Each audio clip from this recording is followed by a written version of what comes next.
Oh, my brother, जी हाँ मेरे भाई, my sister, मेरे बहन, you might have come with 1 million needs tonight. आज आप 1 बिलियन आवश्यकता के साथ आए हैं। There is only one God, केवल एक परमेश्वर है, one God, एक परमेश्वर, and He the Father of all. Let the sins go.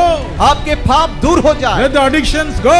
नशीले आदत दूर हो जाए। Let God's blood make us holy. परमेश्वर का लहू हमें शुद्ध Let करे, God's blood make us holy. परमेश्वर का लहू हमें शुद्ध क्या आपने करे। कभी सोचा है कि एक ऐसा युवक जो अब तक अपने आप को खत्म करना चाहता था, उसने कैसे भारत में सबसे तेजी से बढ़ने वाला चर्च और बीमार और असहाय लोगों के लिए प्रेयर टावर का निर्माण किया, जिसके द्वारा आज लाखों लोग अपनी बीमारी, अपनी समस्याएं और कर्जों से आज़ाद हो रहे हैं।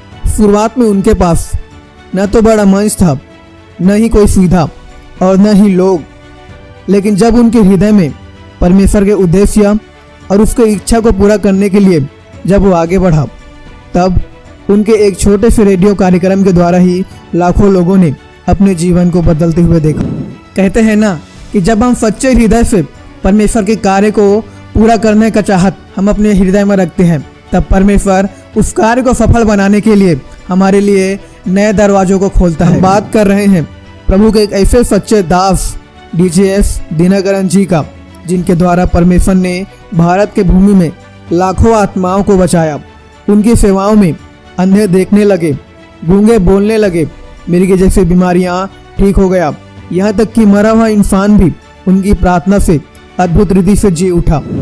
उनका जीवन हमें सिखाता है कि जब हम अपने संपूर्ण जीवन को परमेश्वर के हाथों में सौंप देते हैं, तब परमेश्वर हमारे जीवन को लाखों लोगों के मध्य में इस्तेमाल कर सकता है। 1 जुलाई सन 1935 को तमिलनाडु के सुंदई नामक छोटे से गांव में DJS दिनकरन जी का जन्म हुआ। उनका जन्म एक गरीब और सामान्य मसीह परिवार में हुआ था।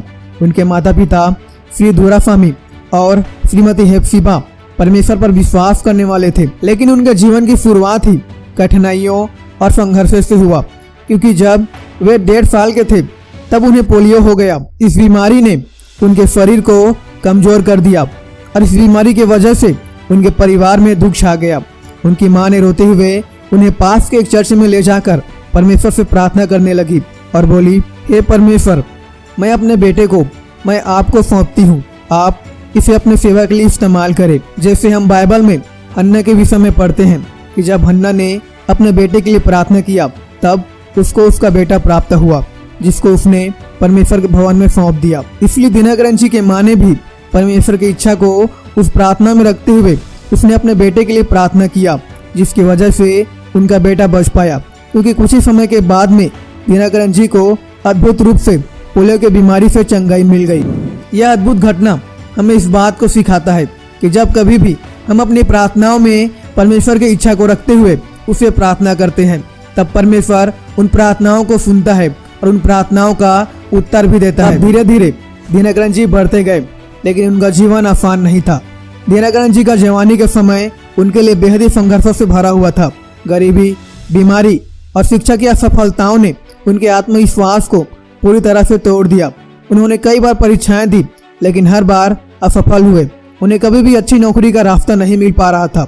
उनकी आर्थिक स्थिति बहुत ही खराब हो चुका था।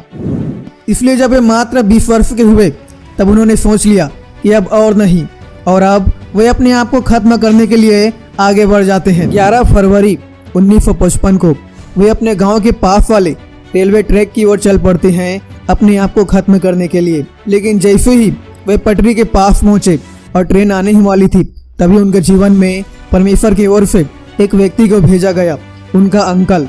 उन्होंने उन्हें गले लगाया और कहा, तुम मरने के लिए नहीं पैदा हुआ, तुझमें तो जीवन बांटने की सामर्थ्य है। प्रभु यीशु मसीह तुमसे प्यार करता है। और ये वही पल था जब परमेश्वर ने उन्हें मौत से बचाया और उन्हें नया जीवन को दिया। और उस दिन के घटना के बाद में दिनकरन जी का जीवन पूरी तरह से बदल गया। उन्होंने प्रभु यीशु को अपने उद्धारकर्ता के रूप में स्वीकार कर लिया और अपने जीवन को उसके सेवा के लिए समर्पित कर दिया। उन्होंने बाइबल पढ़ना शुरू किया और प्रार्थना में घंटों बिताना शुरू कर दिया। यह वो दौर था जब उन्होंने महसूस किया कि परमेश्वर ने उन्हें एक विशेष उद्देश्य के लिए चुना है। उसी दौरान उन्होंने नौकरी पाने की कोशिश भी की, जिसकी वजह से उन्हें भारतीय रिजर्व बैंक में अधिकारी के रूप में नौकरी मिल गया। हालांकि यह नौकरी समाज में आदर के योग्य था, लेकिन उनके मन में अब फनफरिक चीज़ों के लिए कोई भी जगह नहीं रही। उनके दिल में हर समय प्रभु यीशु मसीह की सेवा में लगा रहता था।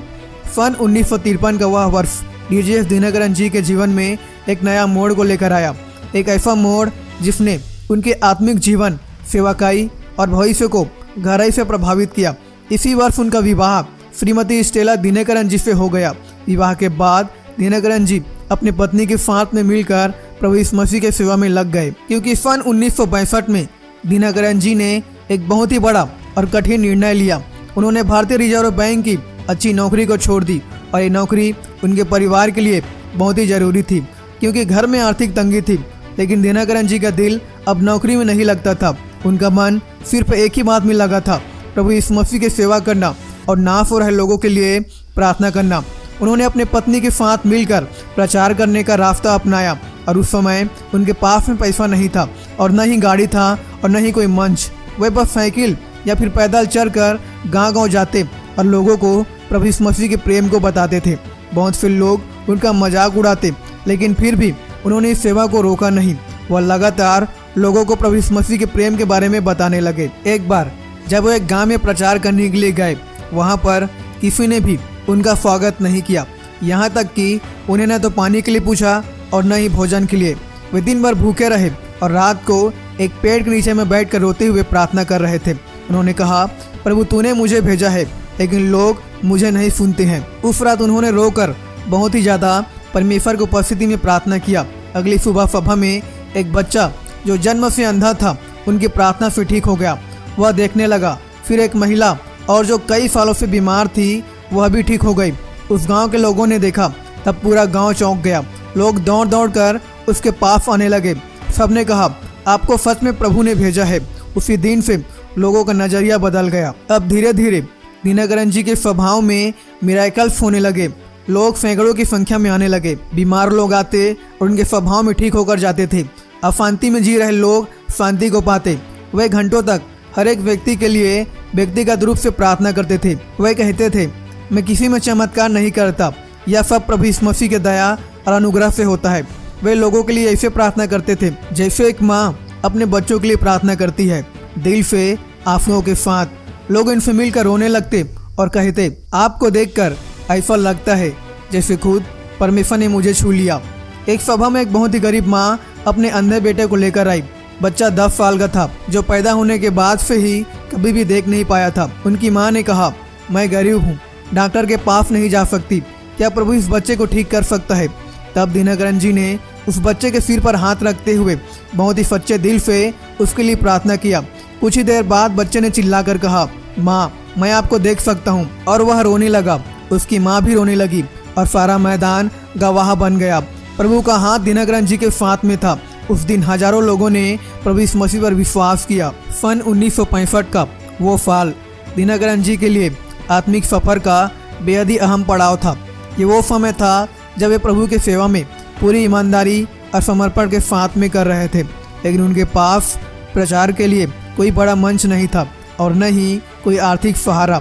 वे प्रार्थनाओं में अक्सर प्रभु से कहते थे, हे प्रभु मैं ज़्यादा लोगों तक कैसे पहुँचूँ? गांव-गांव जाकर प्रचार करना मुश्किल है, लेकिन लाखों लोग तो तुझसे मिलने के लिए तरफ रहे हैं। प्रभु ने उनके मन में एक नई राह दिखाई, रेडियो के जरिए प्रचार करना। यह सोच उस दिन बहुत ही बड़ी थी, क्योंकि तकनीकी संसाधन नहीं थे और स्टूडियो बनाना तो दूर, माइक तक खरीदना मुश्किल था। लेकिन जहां मन सच्चा होता है, वह रास्ता खुद प्रभु बनाते हैं। दिनकरन जी ने हार नहीं मानी। उन्होंने एक पुराना रेडियो खरीदा और उसे लकड़ी की एक टोकरी में रखकर एक ऐसा जुगाड़ बनाया जिससे आवाज़ गूंजे ना, बल्कि आवाज़ साफ रिकॉर्ड हो सके। और यहीं से उनका सबसे पहला रिकॉर्डिंग स्टूडियो तैयार हो गया। उन्होंने अपने घर के एक छोटे से कोने में बैठकर अपने दिल से निकली हुई बातें, प्रभु का संदेश और लोगों के लिए चंगाई की प्रार्थनाएं रिकॉर्ड करना शुरू किया। उनका पहला संदेश था, प्रभु यीशु तुमसे प्यार करता है, वह तुम्हारे आंसुओं को जानता है, वह तुम्हारे जीवन को बदल सकता है। यह शब्द सीधे लोगों के हृदय को छुआ। जैसे उनके रेडियो संदेश प्रसारित होने लगे, चमत्कारिक रूप से लोग चिट्ठियां भेजने लगे। एक व्यक्ति ने लिखा, भाई दिनकरन, मैं खुद को खत्म करने जा रहा था, मेरे पास जीने का कोई वजह नहीं था। तभी मैंने रेडियो पर आपकी आवाज़ को सुना, आपकी प्रार्थना और वो शब्द तू अनमोल है, इन शब्दों ने मेरे जीवन को रोक दिया। मैं आज जीवित हूँ सिर्फ इसलिए कि प्रभु ने आपको भेजा। इनके जैसी हजारों चिट्ठियाँ दिनकरन जी को मिलने लगी। वे हर पत्र को पढ़ते, आंसुओं के फांद उनके लिए प्रार्थना करते और उत्तर भेजते।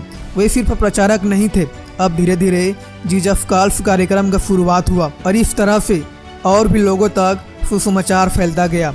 लोग रेडियो के पास में बैठकर हर रविवार को उनकी आवाज़ का इंतजार करते। कई बार लोग बताते हैं कि जैसे दिनकरन जी प्रार्थना करते, लोग एक असीम शांति को महसूस करते।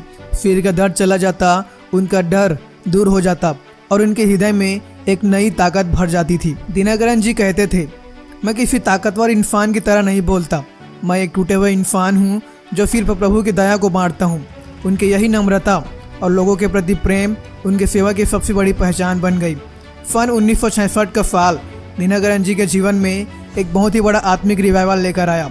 अब तक उन्होंने बहुत ही कुछ सहा था, जैसे भूखे रहना, ताने सुनना, अपमान और अकेलापन, लेकिन इस साल प्रभु ने उनकी मेहनत और विश्वास और प्रार्थना का प्रतिफल देना शुरू किया। अब उनकी सभाएं छोटे छोटे हाल में नहीं बल्कि खुले मैदानों में होने लगी। वे किसी मंच पर नहीं, एक छोटी सी लकड़ी के मेज पर खड़े होकर प्रचार करते थे। उनके पास माइक नहीं था, लेकिन उनकी आवाज़ में एक ऐसा आत्मिक बल था कि लोग घंटों तक फान खड़े होकर उनके द्वारा प्रचार को सुनते थे। अब लोगों के अंदर में परमेश्वर के वचन के प्रति इतना भूख और प्यास था कि लोग अब ट्रकों, बसों, बैलगाड़ियों और कभी कभी तो पैदल ही मीलों चलकर हजारों की संख्या में लोग उनके सभाओं में आने लगे। ये सभी सिर्फ चमत्कार देखने के लिए नहीं बल्कि एक जीवित परमेश्वर से मिलने की लालसा में होता था। दिनकरन जी के शब्द लोगों के दिल में उतरते थे क्योंकि वह अपने दर्द, अपने आंसुओं और अपना विश्वास से बोलते थे। साल 1966 के सबसे यादगार और भावुक घटना तब हुई जब एक माँ अपने 17 साल के गूंगी बेटी को सभा में लाई। उस बच्चे ने जन्म से कभी भी कोई भी शब्द नहीं बोला था। माँ की आंखों में दर्द था, लेकिन साथ ही उम्मीद की एक किरण भी थी। वह जानती थी कि इस व्यक्ति की प्रार्थना में कुछ अलग है, शायद प्रभु उस बच्ची को चंगा कर दे। सभा में जब दिनकरन जी ने लोगों के लिए प्रार्थना करना शुरू किया, तब वह लड़की की ओर मुड़े और बोले, हे प्रभु यीशु, यदि तू जीवित है तो इस बच्ची को बोलने दे ताकि लोग तेरी महिमा करें। जैसे उन्होंने प्रार्थना पूरी की, वह बच्ची अचानक ही चिल्लाई, माँ। वह आवाज़ सुनते ही उसकी माँ जोर जोर से रोने लगी और पूरी सभा में सन्नाटा छा गया। फिर कुछ ही पलों में लोग रोने, गले लगने और प्रभु का धन्यवाद करने लगे। यह एक चमत्कार नहीं था, यह प्रभु की उपस्थिति का जीवित प्रमाण था। दिनकरन जी उस साल सिर्फ प्रचारक नहीं रह गए थे, वे लोगों के लिए प्रार्थना करने वाले एक सेवक बन गए थे। लोग उन्हें पत्र भेजते, अपनी बीमारियों, दुखों, आत्मिक संकटों के बारे में उन्हें बताते थे। वे हर चिट्ठियों को पढ़ते, आंसुओं से भीगते हुए उनके लिए घुटनों पर जाकर प्रार्थना करते। कई बार पूरी रात वे सिर्फ लोगों के लिए रोते रहते और कहते, प्रभु तू इनकी सुन ले जैसे तूने में। ये घटनाएं हमें सिखाता है कि जब हम दूसरों के लिए पूरे हृदय से परमेश्वर की उपस्थिति में जाकर आंसू के साथ जब हम परमेश्वर से प्रार्थना करते हैं, तब परमेश्वर हमें उनकी चंगाई का एक माध्यम बना देता है। दिनकरन जी ने किसी बड़े स्टेज या फिर प्रचार योजना से शुरुआत नहीं किया, बल्कि उन्होंने इस सेवा को अपने घुटनों के साथ में शुरुआत किया था और यही घुटने आगे चलकर लाखों लोगों के लिए आशीष का कारण बन गया और बहुत सारे लोग उनके द्वारा प्रभु के प्रेम को अनुभव भी कर पाए। सन 1968 से 1970 के समय जब जीसस कॉल्स मिनिस्ट्री बहुत ही बड़े पैमाने में बड़ी हो रही थी, उसी दौरान एक ऐतिहासिक मोड़ आया। यह वह समय था जब रेडियो सेवकाई ने पूरे देश में आत्मिक क्रांति का रूप लेना शुरू किया। दिनकरन जी की आवाज़ जो पहले कुछ ही सीमित शहरों तक सीमित था, अब धीरे धीरे गाँव, कस्बों और दूर दूर के इलाकों में पहुंचने लगी। उनके हर शब्द में एक टूटा हुआ हृदय का पुकार था और यही वजह थी कि लाखों लोग उन्हें अपने परिवार का हिस्सा मानने लगे थे। लोग अपने दिन की शुरुआत उनके संदेश से करते और दिन भर अपने जीवन में उस विश्वास को अपनाने की कोशिश करते। लोगों का हृदय अब और परमेश्वर के वचन और उसके प्रेम के प्रति उत्साहित था। इन वर्षों की एक घटना ने सबके हृदय को छू लिया। एक इंडियन आर्मी जो भारत और पाकिस्तान के युद्ध में घायल हुआ था, उसके शरीर का एक हिस्सा लकवाग्रस्त हो गया था। वह हिम्मत हार चुका था, लेकिन एक दिन उसने रेडियो पर दिनकरन जी के आवाज़ को सुना, जिसमें उन्होंने कहा, यदि तू टूटा है तो प्रभु तुझे चंगा कर सकता है। वह सैनिक उसी पल रोने लगा और कुछ ही हफ्तों में उसने पत्र लिखकर बताया कि वह चलने लगा और अब वह अपने परिवार को प्रभु की सेवा में समर्पित करना चाहता है। ऐसी गवाहियाँ हजारों की संख्या में मिलने लगी। साल 1976 से 1980 के बीच का समय जीसस कॉल्स मिनिस्ट्री के लिए एक ऐसा दौर था जिसमें दिनकरन जी की सेवकाई ने भारत के हर कोने में ना रहे लोगों तक सुसमाचार को रेडियो के जरिए पहुंचाया गया। इन वर्षों में उनकी सभाओं अब और बड़े पैमाने में बढ़ने लगी। अब हजारों नहीं, अब लाखों की संख्या में लोग आने लगे, अपने बीमारियों से चंगाई पाते, अपने पाप से मन फिराते और प्रभु यीशु मसीह को अपना उद्धारकर्ता के रूप में स्वीकार करते थे। सन 1976 की एक सभा में एक गरीब किसान अपनी लकवाग्रस्त पत्नी को पीठ पर उठाकर सभा में लाया। वह कुछ नहीं बोला, वह बस जमीन पर बैठ गया। दिनकरन जी प्रार्थना करने के समय जैसे उन्होंने कहा, प्रभु यीशु मसीह हर एक टूटे और बीमार लोगों को चंगा करता है, तभी वह महिला हिलने लगी और कुछ ही समय में अपने पैरों पर खड़े हो गई। पूरा मैदान उस अद्भुत घटना को देख शांत हो गया। यह सिर्फ चमत्कार नहीं था, यह प्रभु का प्रेम था हर एक लोगों के लिए। इसी दौरान दिनकरन जी ने जीसस कॉल्स प्रेयर टावर पर उन्होंने जोर दिया। वे समझते थे कि हर एक इंसान उनके सभा में नहीं आ सकते हैं, लेकिन हर एक हृदय को एक ऐसा ही स्थान चाहिए जहां पर वे आंसू के साथ परमेश्वर की उपस्थिति में प्रार्थना कर सके। इसलिए उन्होंने प्रेयर टावर्स को बनाना शुरू किया, एक ऐसा ही स्थान जहां पर 24 घंटे प्रभु के सेवक प्रभु के लोगों के लिए प्रार्थना कर सके। यह एक नई क्रांति थी। उन्होंने कहा, हर शहर में एक ऐसा ही स्थान होना चाहिए जहां पर लोग अपनी आंसुओं को उत्तर में बदलते हुए देख सके।